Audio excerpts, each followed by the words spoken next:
Good evening and namaskar to everyone here. My colleague Pankaj Chaudhary ji, Revenue Secretary, Chairman CBDT, Member CBDT on the dais, former chairpersons of the CBDT, members and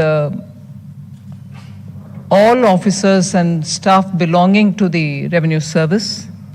It gives me immense pleasure to be here on an evening where the versatility of the IRS, the talented officers that you are, in fact multi-talented that you are, has been so beautifully showcased on this 165th year of income tax.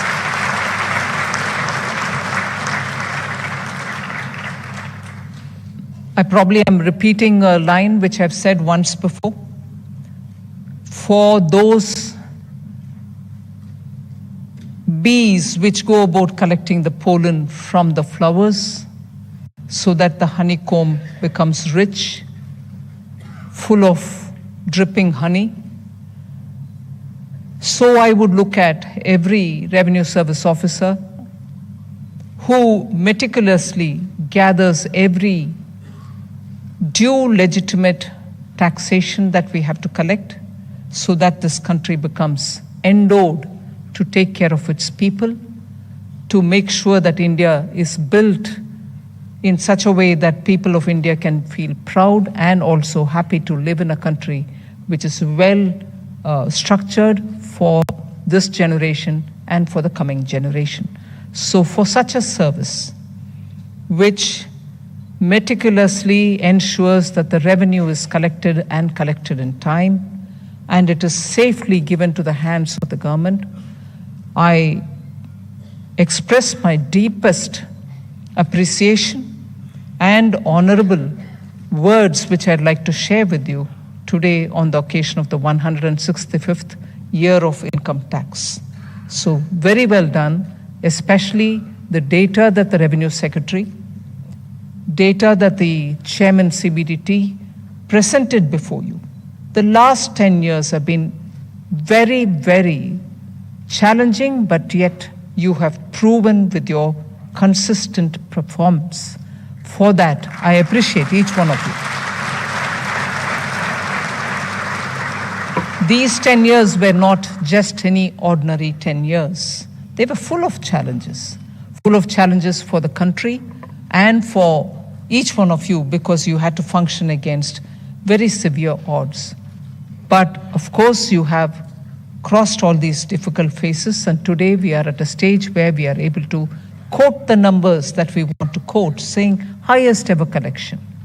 We also quote the fact that by introducing the faceless system, we are probably the one and only country anywhere in the world with such a technology-driven system wherein individual subjectivities do not influence the taxpayer's mind, but he is treated with a sense of objectivity and therefore faceless. Although I would recall that in 2020 when it was brought in, and subsequently when in 21 we brought in the appeal also faceless, we tread with caution. All of us were very cautious about it. We were very hesitatingly moving forward. While we saw the merit of it, there was also this question of, will we be able to do it well? Can we take it forward in a complete faceless sort of way? And so on. Legitimate concerns were there in the minds of most of us, but to the credit of each one of you, today faceless in direct taxation, faceless appeal in direct taxation is being quoted even by the indirect taxation people and saying, can we do this also for us in the GST and many others.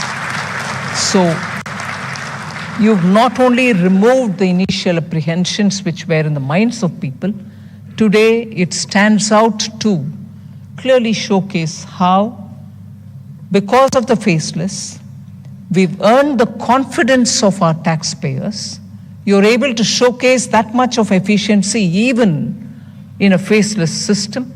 as much as you would have done when you were meeting them one-on-one. Assessees do feel comfortable, and also simultaneously along with this, in a year's gap, I would say, we came up with the second tax regime, the new regime as we would call, the alternative regime as we've called, even as the first one continues still today. And that showcased how a transparent, simple, easy to comply system could be brought.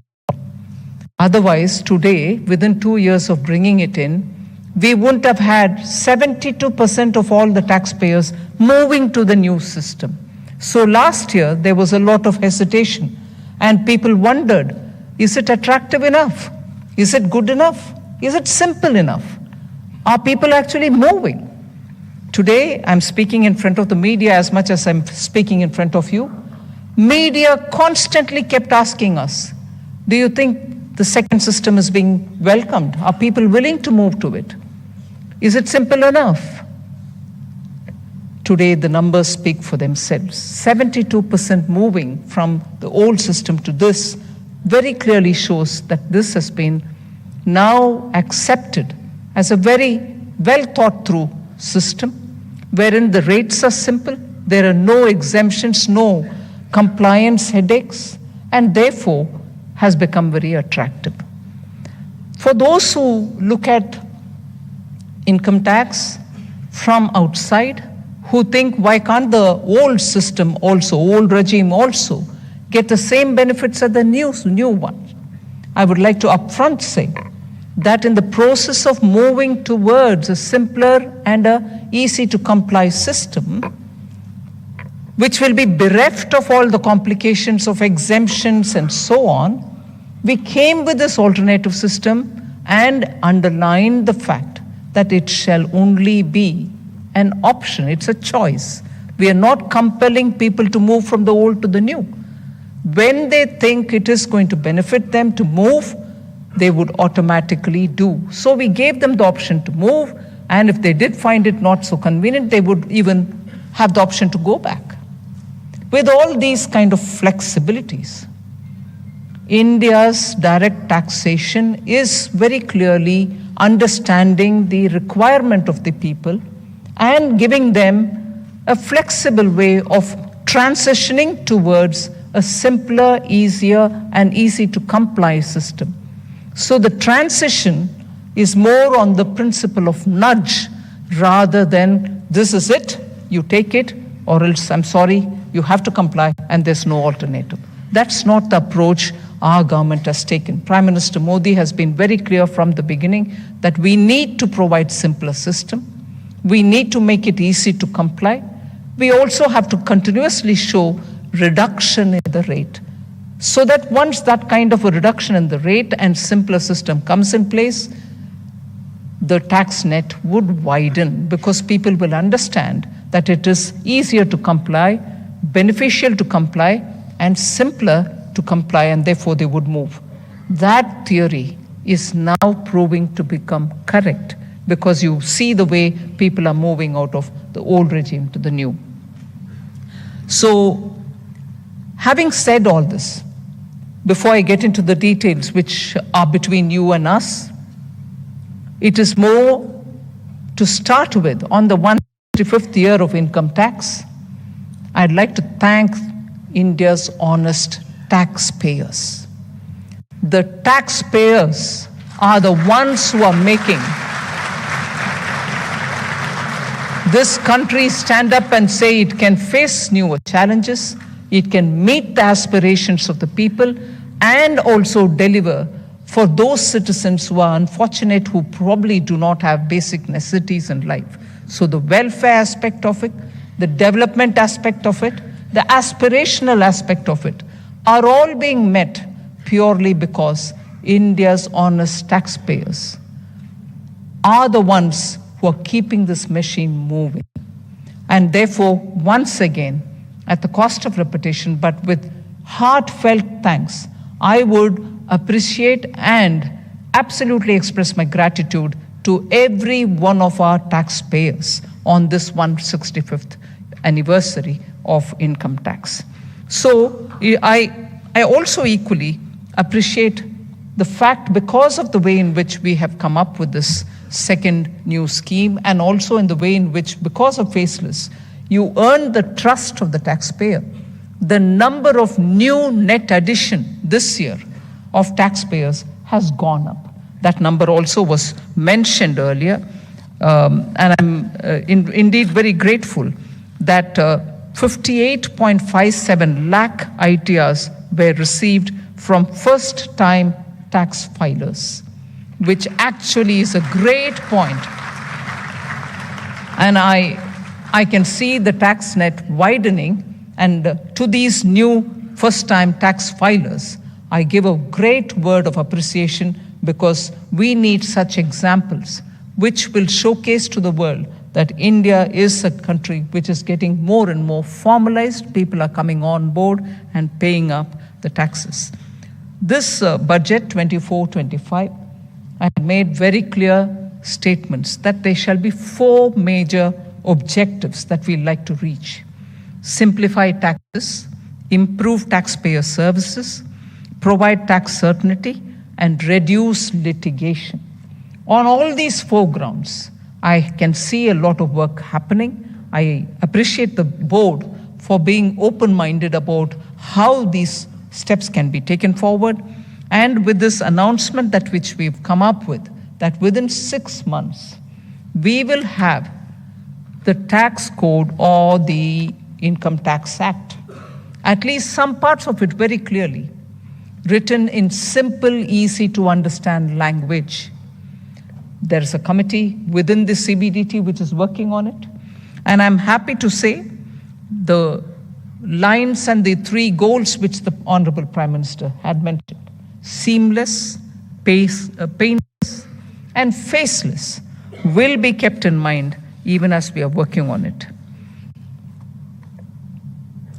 Improving taxpayers' experience is something which I would want each one of you all to pay some more attention, because only after the taxpayers have realized that there is ease and flexibility and simplicity which is being offered, like in the new tax regime, people are willing to come on board and comply. There should also be that approach in the rare occasion when you'll have a one-on-one interaction with our assessees. So I think it is important for the language that is used in our tax notices. This is a point on which I would certainly want the Revenue Secretary, the Chairman of the CBDT, and each one of you all to pay some attention. The language that you use in notices, tax notices, or letters, pardon me for saying in this language, but I want to express it, because I'm sure you know, heart of hearts, that is the reason why there are a lot of questions, and then you give clarifications, and then you issue frequently asked questions for which you give answers. You can avoid all that if the language that you use in tax notices and letters are not so convoluted and are not too technical. After all, the taxpayer can belong to any domain. He can be a non-governmental organization working to help better sanitation in the village. He can be a college lecturer teaching English or history or Telugu or Hindi. He need not understand the technical language with which you're an expert in the domain. So if your notice also has to showcase your language, it can frighten the assessee. So I would think it is important that your letters become simpler in its language, devoid of technical words, so that an average taxpayer understands what you are really asking him to do. You may just be asking him for a clarification. But when it comes with that whether, notwithstanding, if and but and commas, and by the law, whatever section so and so, he would rather seek his auditor and lawyer than answer you directly. So I would say, can we explore issuing simple, easy to understand notices so that our communication is accessible. And also, each time such notices go, can you also please explain the reasons behind any action taken and also the reason behind why the notice has to go in the first place? So it can immediately give a comfort to the person who receives it, saying, all right, he wants this notice to be taken for only an explanation that I have to give, I'll give it. Instead, if there is a technical language couching a lot of points, it is left to this man who's already worried as to why he got this letter to start imagining, saying probably it means a lot more than what is written there. So I would honestly say we should look at simpler ways of talking and communicating with our assessees. Also, grievance redressal is a major issue. In fact, I was mentally, as I was seated there, thinking in terms of just making my speech simpler by saying 2 things on the side of the assessee and 2 things on your side. I'm elaborating, so I'm not making it as simple as that, but eventually, the 2 things that your side you need to come up with.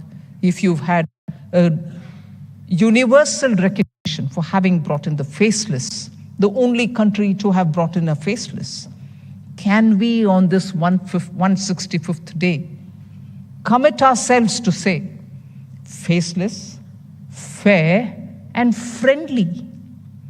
Can we make it that? Faceless, you are already. And you've got global recognition for it. No other country has come up with a complete faceless way of dealing with their taxation. You are the leaders in it. But can you also give a message that beyond being faceless, we are fair and we are friendly? I would honestly want 166th anniversary next year to say, I would like to hear the Revenue Secretary and the chairman of the CBDT to say, last year we recognized that globally we were the only country to have given a faceless regime. Now the global buzz is that we are the most friendly and we are also the most fair. Please aspire to reach that milestone. I would think in this 165 years, you still have more of the days with the British and less with free India. Am I right? 77 years with free India and still you have those years with the British. You don't need to wait for it to cross the threshold. You should now be able to say that we look at Indian citizens with great trust. We will definitely legitimately collect what is due, but we'll do it with fairness and friendliness. I hope this little request is not mistaken as though, there can always be fair. I mean, there can always be people who will interpret it as saying, oh, did the finance minister imply? And I'm sure it'll already pound the social media, saying, did she imply that the income tax is unfair? Not at all. No, not at all. But if we want to create that overwhelming impression, we need to push forward in that also as much as we have done on the faceless. Easy to be spoken to, people to approach you, simpler ways in which you communicate are all the ways in which you can show that you're transparent and fair. And friendliness is not at the compromise of what you have to do as a sovereign duty. You can still do it. And many income tax officers have been seen and looked up. In fact, from the time I've heard the songs being sung by your own people, by our own IRS, what fine qualities you exhibit. Writing books, doing wonderful cultural work, being good sports persons, trainers of sports persons. These are not finer qualities which are coming out. They are. Similarly, even in dispensing your duty, a little extra, yes, I'm here to help you, will you tell me what it is, would help. So place the trust on the assessee, please. The other one pillar in favor of the assessee that I would like to place before you is, can the experience of filing returns on the first day when the session opens, 1st April, I think you'll start the moment he knows that this financial year starts. He or she plans his assessment filing. Let the experience of filing the assessment on the first day be as good as on the last day, 31st July of that year. Why should the experience be more tense when it gets to the last day, final day, deadline day? And it's good that you're reminding them periodically, please, 1 more week to go for you to file. But it need not be in such a way that 1 more week to go before you. Yeah? So if there is a way in which that communication can also be inviting them to file rather than frightening them to say, file or else. So there are simpler ways in becoming a little more amiable. You're doing a splendid work. You're doing your duty. No doubt. No one can question that. And that is why today you find compliance increasing. But an element of simpler and finer words in communication will remove that impression which is going out. And I can, standing here, say that impression is not fair at all. There can be 1 or 2, people who are being difficult. But the entire service being painted in those colors is not right at all. And I would stand to defend any time saying what the service has done to this country. So despite all the sometimes not fair-mouthed language which flows particularly in the social media, I think the service has done well for itself for having dealt with some of the adverse remarks. But I would strongly stand by you on it. We should not get carried away and respond to any of this. Your service is important for the country. You're doing what is mandated for you. But as long as you do it with fairness and openness and with trust in the assessee themselves, I think we'll be able to cross the bridge to convey the fact that you're performing your duty, and you will definitely try as much as possible to be fair and transparent.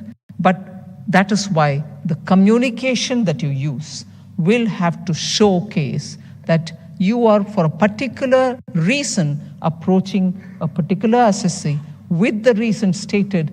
Your side of the story should be fairly clear and crystal clear. So I would think that is one of the things that I would put forth before you on this 165th year.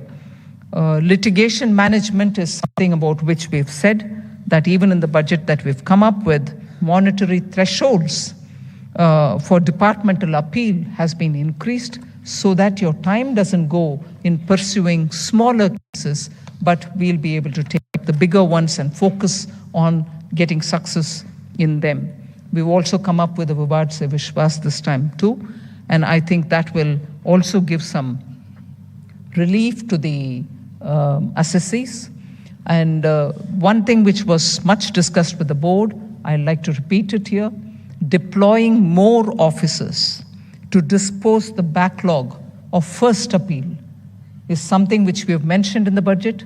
I would strongly nudge that we move fast on that so that we are able to give relief to the assessees.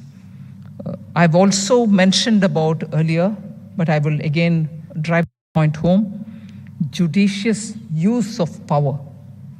You're vested with rightly adequate power to perform your duties.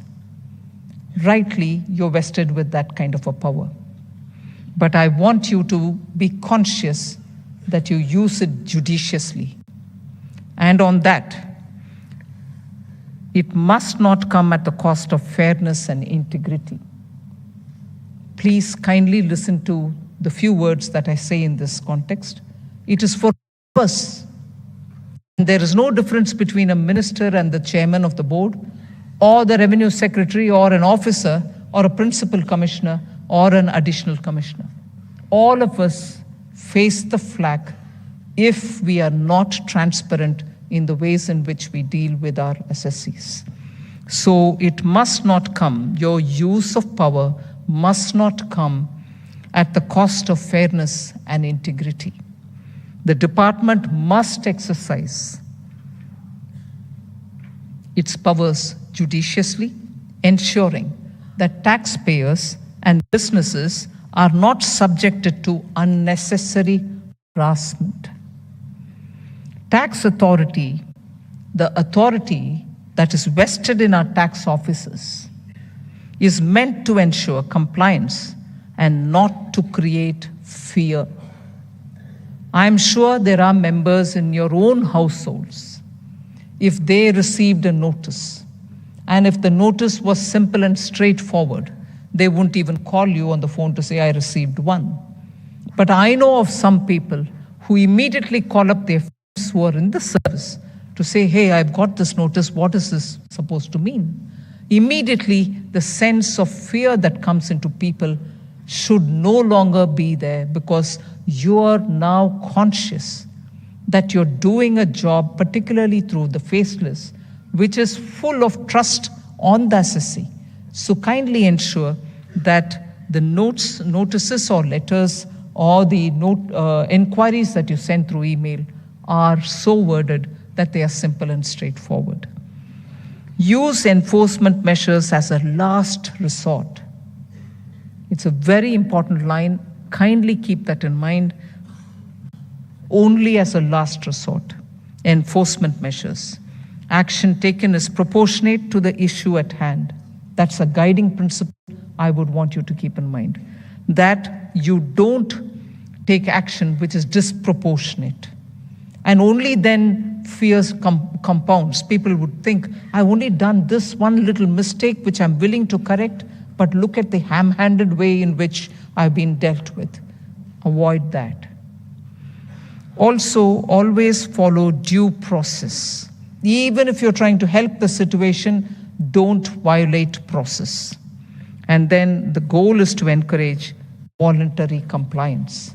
So I take this opportunity to give you these probably well-known guiding principles, but I'm using this occasion to remind you, because we are at a stage where sometimes even a good performance is being misunderstood.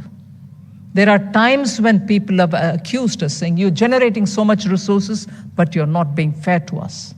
You will almost on an everyday basis hear this comment coming, which is not any fault of yours. You're doing your duty. You're making sure there are no evasion. You're making sure you'll plug the loopholes. But that's seen with a bit of cynicism, which is not fair. And I don't support that. I'm with you because you're performing. I'm with you, you are doing your sovereign duty more diligently. And therefore, we should be extremely careful that these are not misread and you're not being judged wrongly. The one other, I said two on the side of the assessee, two things on the side of assessee. The first one I formulated saying, faceless, fair, and friendly. The second thing, refunds. I think you're performing much better than before, but I would still think there's a lot more to do.